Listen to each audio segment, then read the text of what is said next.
माँ अरशद मोहम्मद आरफ कौम की नारी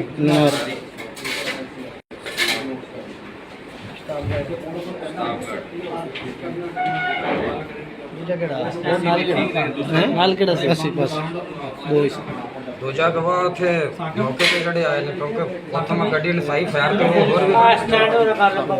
उन्होंने हलचल नजर आंदी कि बंदा जिंदा उन्होंने और फायर मारना सीगे चलो अपना भी नाम दस एक बंदे का नाम हाँ जी वो तो सारे इलाके के लोग इकट्ठे हो गए ना बखुआ देख के बहुत सारे लोग सी पुलिस को पता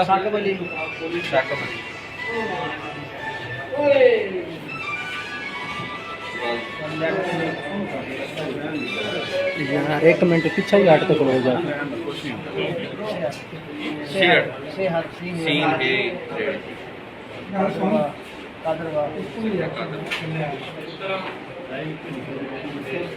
मोहम्मद ख्याल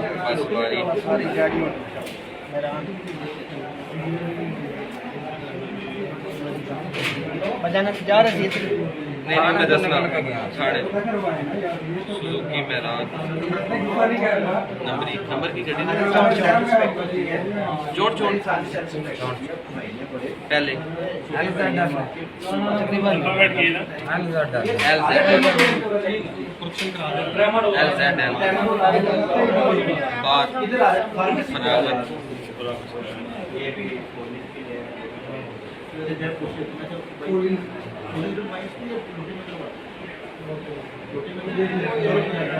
तफ्तीश सिलसिला दरखास्त तस्वीर जिथे गलत हो ठीक है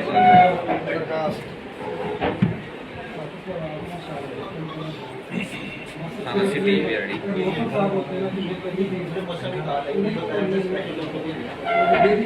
से वापस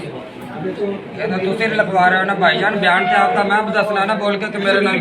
लिखवा रखे थे बात फरागत किथे जा रही बात फरागत नहीं मैं दसांगा मेरे नाल होया कि ये वीडियो बना लो यार यार वही तो मैं बोल के दसदा ना मेरे नाल आपकी गल लिखा देना वीडियो बना तुसी ये करो फिर एप्लीकेशन मैं हुन किवें लिखां भी एप्लीकेशन नहीं मेरा बयान लेना तो मैं बयान दे सकदा यार ਤੁਹਾਡਾ ਬੰਦਾ ਨਾਲ ਦਾ ਨਾਲ ਲਿਖ ਕੇ ਦੇ ਦੇਵੇ ਬਿਆਨ ਮੈਂ ਦੇ ਦੇਣਾ ਕਿ ਮੇਰੇ ਨਾਲ ਕੀ ਹੋਇਆ ਤੇ ਕਿੰਨੇ ਕਰਾਇਆ ਮੈਂ ਦੱਸ ਸਕਦਾ ਨਾ ਹਾਂਜੀ ਬੋਲ ਕੇ ਦੱਸ ਬੋਲ ਕੇ ਦੱਸਦਾ थाना सिटी मैं 5 दिन तो बुला रहा मैंने एक दरखास्त जान के डाया है क्योंकि पुलिस विहाड़ी ने मेरे कतल का मनसूबा बनाया मेरा हुण भी मर्डर हो सकता है वो विहाड़ी सर्कल की पुलिस SHO DSP और सारे लोग शामिल ने ये मैंने पहले भी मरवाना चाहते सी कतल करवाना चाहते सी सारे ने देखा कि जो मेरा पुलिस मुकाबले वाला रौला बन चला सी उदों भी हर एक को पता था जो मैंने उदों बार्डर तो पुलिस लैके आई सी पता ही है तुहानूं भी सारा उत्थों लिया के जो भी मामलात बने ने सारे पता है कुब्बे बट वारी भी तो दूजे वारी भी पुलिस उदों भी मैंने मुकाबले च मारना चाहती सी हुण DPO जिहड़ा बिहाड़ी का DPO मंसूर रहमान ओदी मां ते ओने सारा एंगेज कराया और मैंने फैर मरवाए गए ने मैं खबरां लाना पिछले DPO साहब ने मेरे नाल की सी पिछले DPO किसी ने फैर मराए हां मरवाए ने मैंने तो मुकाबले च मरवाऊ सी सुनो सियाणे बनो देखो ना सियाणा बन सियाणा की बना मैं हकीकत दस रहा पिछला DPO मैंने देखो ना किनू पूरे शहर नूं पूरे इलाके नूं पता कि मैंने फैर मरवाए जाने सी मेरा मुकाबला होना सी मेरा कतल होना सी तू सानू दरखास्त बयान मैं दे रहा ना दरखास्त बयान यही है ना